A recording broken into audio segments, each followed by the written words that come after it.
You are the one that sets the tone. People are going to either rise to the expectation and the standards that you set, or they're going to fall to those standards based on how you carry yourself. We cannot just merely say, these are our core values. This is the mission. This is the vision, but not also live that. And what I mean by that, and I want to challenge you to live the expectations, not just when you come to work each day, once you get into the role as school leader, but also outside of the role, because how you do anything is how you do everything.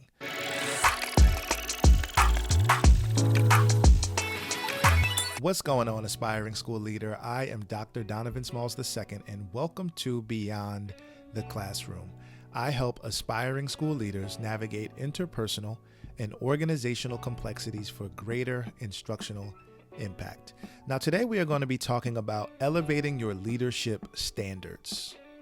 And when I think of the topic, I'm thinking about one of the leaders that I admire the most, and that is Coach Mike Tomlin of the Pittsburgh Steelers. He is the head coach of the Steelers, and he is quoted with saying, "The standard is the standard." And he is unwavering in his commitment to meet whatever standard that he sets for himself, and then that ultimately is going to carry out with his team. So when I think about the standard is the standard and self-leadership, which ultimately is the greatest form of leadership, right? It's not the way that you lead others, it is self-leadership, because your leadership is going to be a reflection of who you are, right? You're only going to be able to lead to the level of expectations that you hold yourself to. Because if you're leading by example, that is going to hold more weight than you leading by merely talking and telling people what to do or directing people what to do, right? No directive is going to be greater than the way that you lead your life and the example that you set for the people that you lead. And so you must always keep that in mind as an aspiring school leader. Once you get into your role, you have to be committed to setting the example. You are the one that sets the tone. People are going to either rise to the expectation and the standards that you set, or they're going to fall to those standards based on how you carry yourself. We cannot just merely say, these are our core values. This is the mission. This is the vision, but not also live that. And what I mean by that, and I want to challenge you to live the expectations, not just when you come to work each day, once you get into the role as school leader, but also outside of the role, because how you do anything is how you do everything, right? How you operate outside of being a leader in a school, in the school culture or the school environment is also a reflection of how you lead your life. And so that's why I'm extremely, I extremely value and I love the fact that, as a leader, you have to be transparent in all ways. You have to show that you are a leader, yes, in the school building, but it is a direct reflection of your life and how you lead your life as well, right? We can't try to separate the two because there's a direct correlation there, right? So I always want you to remember that, right? The standard is the standard. And if you are committed to establishing a standard of excellence, then regardless of what the outcome is going to be, you will always be focused on the process, right? Because at the end of the day, regardless of whatever behavior plan you put in, whatever academic intervention plan you put in, sometimes you can't control the outcome of what that's going to be. However, if you are committed to the process and then going back, looking at the results, looking at the data with whatever academic or behavioral plan that you put in place, looking at the data, but then going back to the process, then you're always going to be gearing toward improvement, right? You're always going to be gearing toward improvement if your standard is about excellence and focusing on the process. So when I talk about standards, right, and in elevating your leadership standards, we're talking about having a personal standard of excellence, meaning the way that you present yourself on a daily basis. People are going to be critical of you, not just because of the way that you lead, not just because of the position that you hold, which is true. However, it's also because of the way that you present yourself. If you have a standard of excellence, that means that when a teacher brings an issue to you, you are going to either solve the issue or figure out a way to advocate on their behalf, right? Same thing with students. If a student is bringing you an issue or a parent is truly advocating for their child, you are going to show compassion. You are going to show that you actually care. You're going to show that you are an action-oriented leader to help solve those issues, right? And then the way that you interact with people. When we talk about interpersonal complexities, we're talking about the human beings that we interact with on a daily basis. You're not always going to see eye to eye. And I want you to understand that, yes, you need to be flexible in the way that you communicate with people. But ultimately, once you get into the role of school leader, you also have to trust your training, trust your ability, trust your intentions to set a standard on how you are going to help lead the school or lead the department, right? All of that stuff matters. Not that you aren't flexible and listening to the opinions of other people, because you should be. You should be collaborative in your approach. But at the same time, you have to have a standard that says, okay, I hear your approach, but I also recognize that I have a different lens from which I'm coming at this particular issue. And so here's my standard, because my purview is a little wider, right? I'm looking out for the entire school community as opposed to an individual who might be looking out for a specific student or a specific group of people. But at the end of the day, as you make your final decision, it has to be based on your particular standard of excellence. So as we move on, I want to talk about 6 key areas where you are going to need to set a standard of excellence as a school leader. So our first key area is going to be professionalism. Are you showing up on time to meetings? Are you showing up on time to work? Are you presenting yourself in the way that you want staff to present themselves? Because you can't ask somebody and demand somebody to do something that you aren't willing to hold yourself to those same expectations, right? Again, we don't want to be hypocritical leaders. We want to be leaders who are leading by example, not just by what we say, right? So professionalism is extremely important. And again, all of these things start with you. These critical areas are going to start with you. They aren't necessarily external things that we impose on other people. It starts with you. It starts with self-leadership. Number 2, instructional excellence. So when you go into a classroom, first of all, you have to be able to block out specific times in terms of when you're going to get in classrooms. That has to be a personal standard of yours. When are you going to get into classrooms?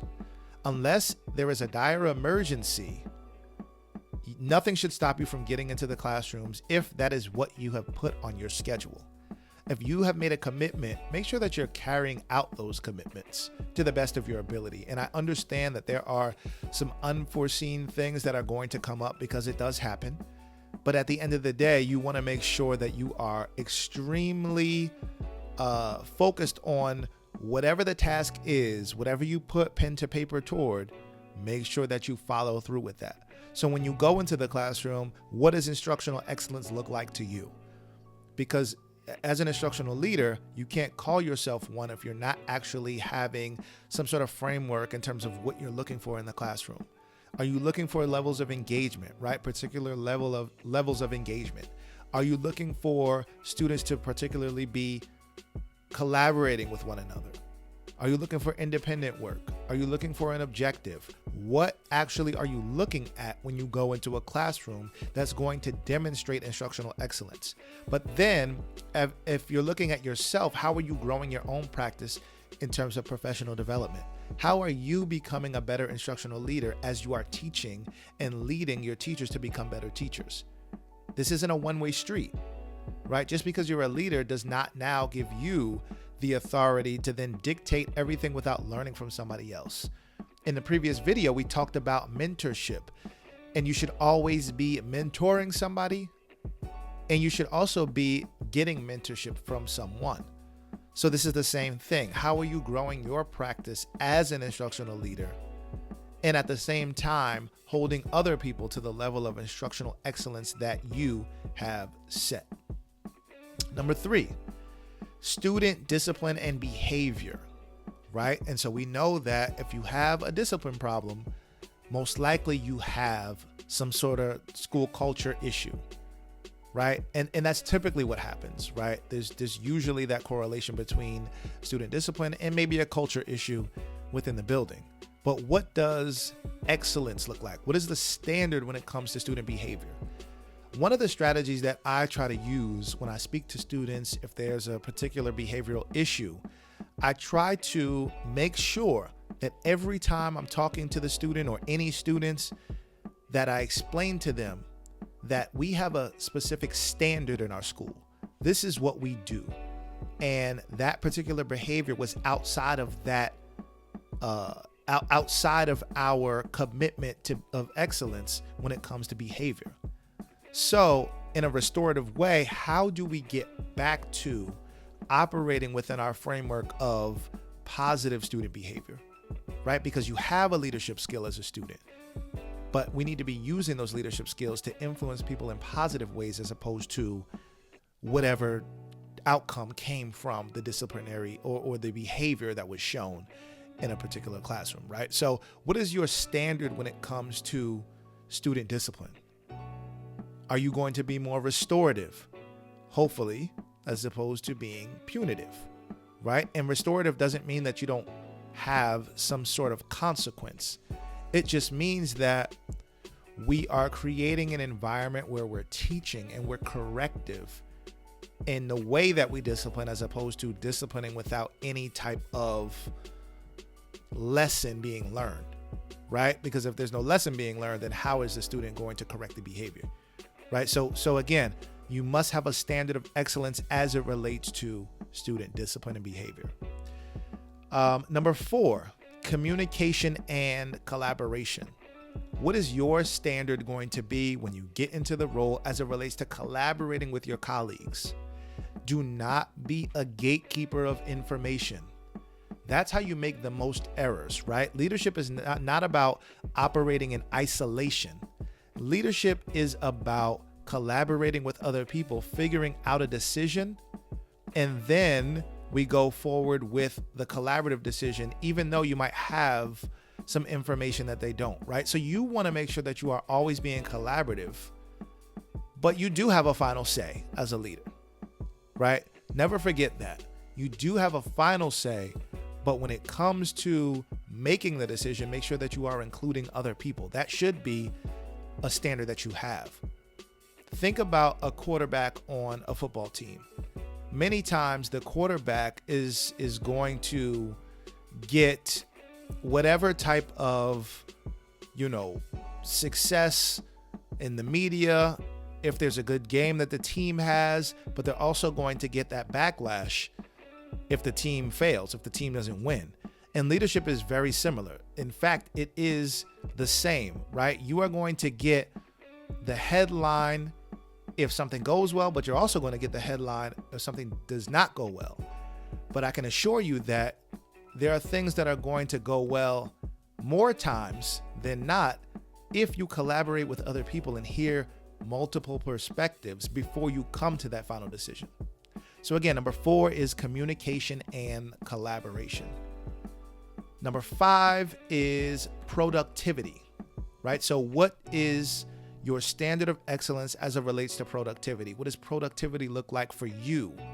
Does it look like you being in the hallways first period, second period, but then going back to your office to get some things done in terms of answering emails and then finishing up some observations, getting back in the hallways? Like, what is your productivity levels look like personally? So then you can demonstrate that as it relates to your staff and students, right? What does planning look like? What does school operations look like? What should the building feel like? That's all related to culture and climate that you are ultimately responsible for, right? Not solely. And I always talk about this. You are on a team. So if you're unsure about anything, if you're unsure of what productivity should look like, tap into the people that you work with, your leadership team.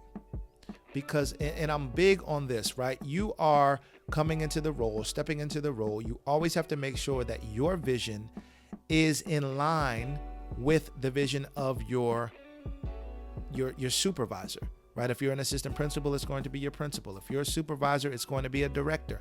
You have to make sure that you are in line with their vision as you lead and then carry out whatever the vision is. So productivity, if you're unsure, and most likely when you step into the role, you are going to be a little bit unsure because you have to give yourself grace and time to figure it out. But once you figure it out and get into your rhythm, that's when you have to make sure that you are holding yourself to a level of excellence, a standard of excellence as it relates to productivity. And lastly, number 6, operational efficiency. What does the day-to-day look like? What should it look like for you? As I mentioned earlier in the video, we talked about the importance of leading your life in a way that is excellent, right? You're holding yourself to a level of excellence personally and professionally, because that ultimately is going to carry out in your role as a school leader. There is no separation between one or the other. The way that you lead your life is typically the way that you are going to lead in your role as school leader. So always remember that. Practice your leadership skills now. Practice the type of leader that you want to be when it comes to dealing with your family. Practice the way that you are going to speak to people when it comes to your friends, right? Everything that you do in your life is a reflection on the type of leader that you are and that you're going to be. So practice, practice, practice. As we start to wrap up this video, we went over 6 key areas as it relates to where you are going to need to set a standard as a school leader. So number 1 was professionalism, 2, instructional excellence, 3, student discipline and behavior, 4, communication and collaboration, 5 was productivity, and 6, operational efficiency. I want to reiterate the fact that when you have a standard of excellence, when you're raising your level of excellence in your standards, we don't always have an opportunity to control results. In fact, we don't control the results. We don't control outcomes. We only can control the input that we put in. But we do have control over the level of excellence as we look at processes and systems. How can we influence the processes and systems to then drive the results that we ultimately want? As a school leader, when you step into your role, I want you to always remember that you are the person that sets the tone for everybody else. People are going to rise or fall to the level of leadership that you are able to exude and that you are going to provide the example for them.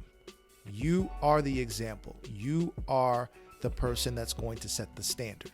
So hold yourself to high expectations as you hold others to those high expectations as well. I hope this video added value, and if it did, share it with somebody else. But before you go, in the comment section, I'd love to hear what is a personal standard of excellence that you live by as an aspiring school leader.